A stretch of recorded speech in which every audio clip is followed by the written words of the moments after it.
Мынаны неге мен орап отырмын? Орамал тағуға уақытым болмады. Қазір проработкадан шықтым.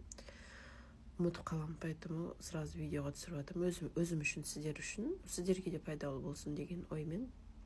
20 миллион ақша тапқым келеді ай сайын, но не получается. Сөйтіп, копать етіп проработка жасаған кезде, кішкентай кезімде мектепке бірінші класста ақ көйлек кию керек болды.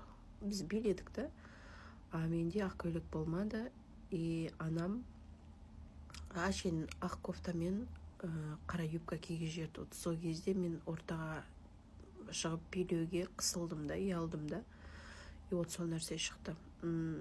Позор.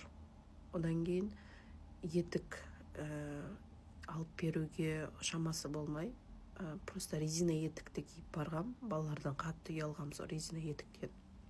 Одан кейін киім алған кезде киімді жыртып тастайтын болғанда, и вот осы кезде мама мені ұрады. Көп ақша келсе мені ұрады деген мендегі установкалар шықты проработка барысында.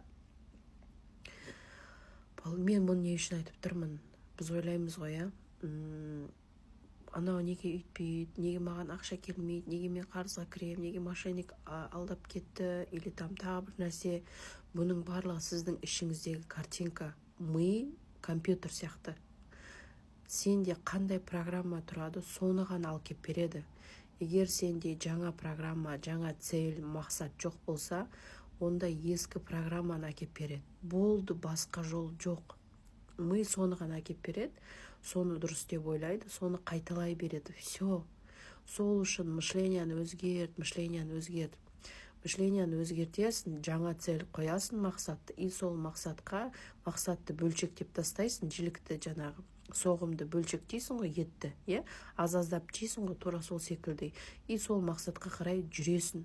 Міне қазір осындай проработкадан кейін, и знаете, бірден маған оплата түсіп да.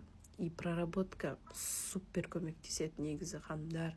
Өйткені Аллах Тағала адам өзін өзгертпейінше, мен оның жағдайын өзгертпеймін деген да.